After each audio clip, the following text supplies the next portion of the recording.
विद्यार्थियों, श्री प्रताप सिंह बारट राजकीय स्नातकोत्तर महाविद्यालय शाहपुरा के यूट्यूब चैनल पर आपका स्वागत है। भूगोल विभाग के यूट्यूब चैनल पर इस ऑनलाइन शिक्षण पद्धति के अंतर्गत आप लोग यूट्यूब चैनल पर उपलब्ध वीडियोस के माध्यम से अपना अध्ययन निरंतर रूप से जारी रख रहे होंगे, ऐसी आशा और उम्मीद के साथ आज हम बात करते हैं भारत का भूगोल के अंतर्गत अल नीनो व भारतीय मानसून की दशा पर, जो कि भारत के भूगोल में जलवायु से संबंधित एक महत्वपूर्ण टॉपिक है।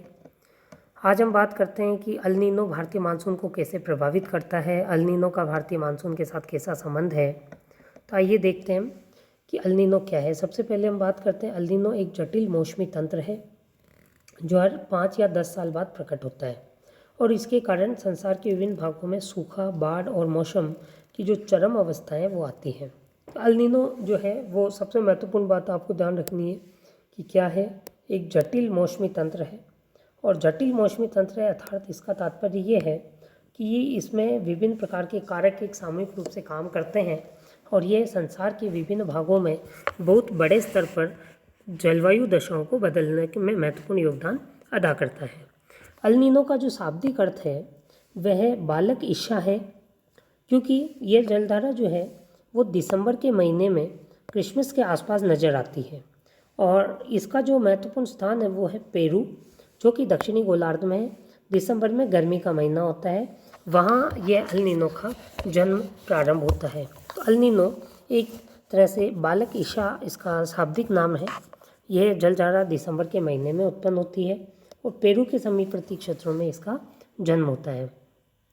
भारत में मानसून की लंबी अवधि के पूर्वानुमान के लिए हम अल नीनो का प्रयोग करते हैं। तो मानसून की लंबी अवधि पूर्वानुमान हेतु हम अल नीनो का उपयोग करते हैं। 1990-91 में अल नीनो का एक प्रचंड रूप हमें देखने को मिला था, जिसके कारण देश के अधिकतर भागों में 5 से 12 दिनों के मानसून के आगमन में देरी हो गई थी।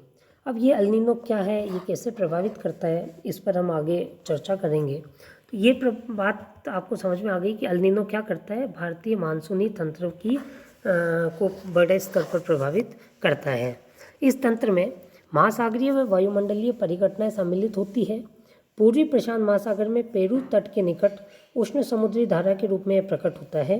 तो एक तरह से अल नीनो जो है वह क्या है, एक गर्म समुद्री धारा है, उष्ण समुद्री धारा है, जो कि पेरू के तट पर उत्पन्न होती है। अल नीनो भूमध्य रेखीय उष्ण समुद्री धारा का जो विस्तार मात्र है अस्थायी रूप से ठंडी पेरुवियन और हम्बोल्ट धारा पर प्रतिस्थापित हो जाती है। ये धारा पेरू तट के जल के तापमान को 10 डिग्री सेल्सियस तक बढ़ा देती है। तो ये पेरू का जो तट है उस पर उत्पन्न होती है और ये उसके तापमान को 10 डिग्री सेल्सियस तक बढ़ाती है।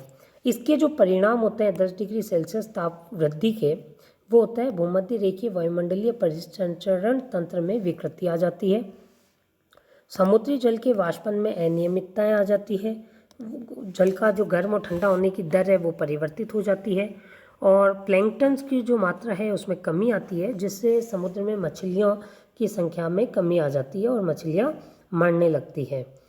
ये एक अल नीनो का महत्वपूर्ण प्रभाव है और अल नीनो के प्रभाव के कारण बहुत बड़े स्तर पर तो मुख्य रूप से जब भूमध्य रेखीय वायुमंडलीय परिसंचरण में बदलाव आता है तो उसके साथ साथ लो प्रेशर और हाई प्रेशर जोन बदल जाते हैं।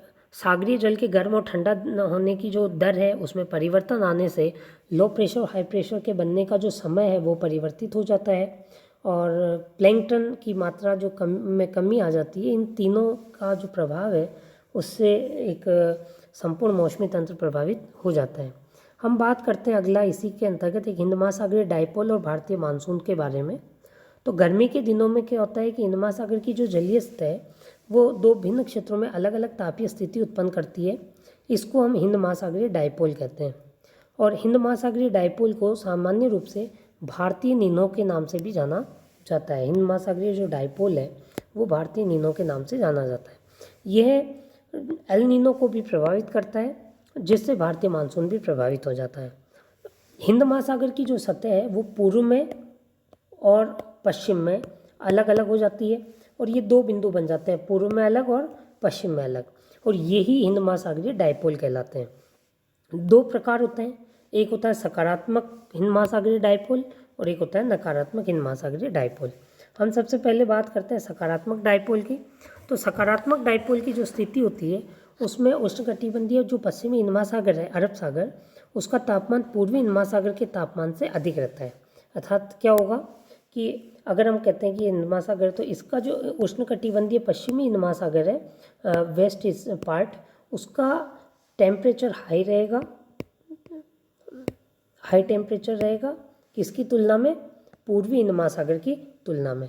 तो सकारात्मक हिंद महासागरीय डायपोल जो है वो भारतीय मानसून के लिए अनुकूल परिस्थिति का निर्माण करता है। अर्थात अरब सागर के क्षेत्र में हिंद महासागर का जो पश्चिमी हिंद महासागर है, जहाँ अरब सागर स्थित है, अगर उस अरब सागर का तापमान पूर्वी हिंद महासागर अर्थात बंगाल की खाड़ी की तुलना में अधिक रहता है तो वह भारतीय मानसून के लिए सकारात्मक डायपोल होता है।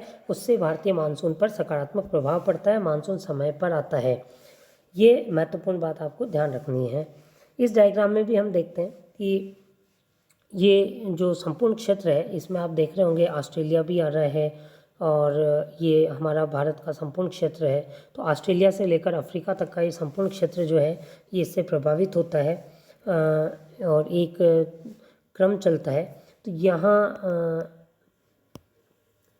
अब हम नकारात्मक फेज़ की बात करते हैं। तो जो नकारात्मक हिंद महासागरीय डायपोल है उसमें उष्णकटिबंधीय पश्चिमी हिंद महासागर का तापमान सामान्य तापमान से कम होता है और उष्णकटिबंधीय पूर्वी हिंद महासागर का तापमान सामान्य तापमान से अधिक हो जाता है। अर्थात यहाँ आपको क्या ध्यान रखना है कि यहाँ जो हम पहले बात कर रहे थे कि पश्चिम में अरब सागर का तापमान हाई रहता है, अब यहाँ का तापमान क्या हो जाता है, कम हो जाता है, जबकि बंगाल की खाड़ी वाले हिस्से का जो तापमान है वो हाई रहता है। और यही हमारे लिए नेगेटिव काम करता है, क्योंकि जब कम तापमान होगा तो वायु का अवतलन होगा और वायु का अवतलन होगा तो उत्थान होगा ही नहीं, उत्थान होगा नहीं तो यहाँ से जो वायु धाराएँ हैं आर्द्रता लेकर हमारे स्थल खंड की ओर नहीं आएगी, तो इनका जो ये गमन है ये बंद हो जाता है और ये भारत तक नहीं आती है। यहाँ का उत्थान होता है लेकिन ये चीन की तरफ अग्रसर होता है, ये भारत की तरफ नहीं आता है।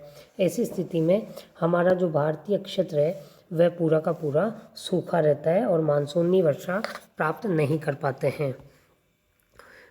अब हम बात करते हैं मानसून विच्छेद।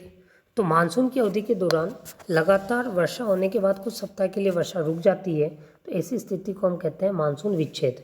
भारत के विभिन्न क्षेत्रों में इस प्रकार का विच्छेद उत्पन्न होता है। पश्चिमी तट पर आर्द्र पवनों का तट से समानांतर प्रवाहित होना, दूसरा उत्तर भारत के मैदान में आईटीसी ग्रेड जो होता है उसके परिवर्तन के क्षेत्र के परिवर्तन के कारण तथा उष्णकटिबंधीय चक्रवातों की संख्या में कमी के कारण मानसून विच्छेद की स्थिति उत्पन्न होती है। राजस्थान में वायुमंडल की निचली परतों में तापीय विलोमता का प्रभाव से आर्द्र वायु के आरोहण में बाधा उत्पन्न हो जाती है, जिससे मानसून विच्छेद की स्थिति आती है। मानसून निवृत्तन की जो बात करते हैं तो मानसून निवृत्तन सामान्य रूप से अक्टूबर और नवंबर में मानसून के पीछे हटने या पुनः लौटने को मानसून निवृत्तन कहते हैं। ये जो मानसून निवृत्तन है ये देखिए आपकी लगभग पंजाब और राजस्थान से 1 सितंबर के आसपास लौटना प्रारंभ करता है। हिमाचल प्रदेश से 15 सितंबर के आसपास लौटना प्रारंभ करता है। लगभग मध्य भारत से ये 1 अक्टूबर के आसपास लौटना प्रारंभ करता है। तो सितंबर के अंत में सूर्य का क्या होता है, दक्षिणायन होना प्रारंभ हो जाता है। फलतः गंगा के मैदान पर निर्मित निम्न वायुदाब की पेटी भी दक्षिण की ओर खिसकना प्रारंभ कर देती है, जिसके कारण दक्षिण पश्चिम मानसून कमजोर पड़ने लगता है और दिसंबर के मध्य तक आते आते यह निम्न वायुदाब का केंद्र भारतीय महाद्वीप से पूरे उपमहाद्वीप से पूरी तरह से हट चुका होता है। मानसून निवृत्तन के समय आकाश स्वच्छ हो जाता है, तापमान बढ़ता है और ज़मीन अभी भी नमी धारण किए रहती है, क्योंकि पहले वर्षा ऋतु होती है, इसलिए यहाँ उच्च तापमान और उच्च आर्द्रता के कारण थोड़ा सा मौसम उमस भरा होता है। इसे सामान्य रूप से हम कार्तिक मास की उष्मा कहते हैं। ये बहुत ही महत्वपूर्ण है। कार्तिक मास की उष्मा कब होती है, अक्टूबर के महीने में, जब उच्च तापमान और उच्च आर्द्रता के कारण थोड़ा सा उमस भरा मौसम होता है। मानसून के निवृत्तन के समय उत्तर भारत में मौसम शुष्क होता है। प्रायद्वीपीय भारत के पूर्वी भाग में वर्षा होती है तथा अंडमान समुद्र में कुछ चक्रवाती अवदाब और उष्णकटिबंधीय चक्रवातों का विकास हो जाता है।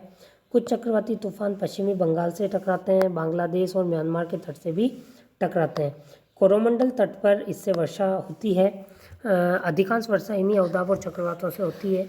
ऐसे चक्रवाती तूफान अरब सागर में तो कम आते हैं, लेकिन जो तमिलनाडु का कोरोमंडल तट है उस पर मानसून के निवर्तन से पर्याप्त मात्रा में वर्षा होती है, जिसको हम लौटते हुए मानसून की या उत्तर पूर्वी मानसून की वर्षा के रूप में भी जानते हैं।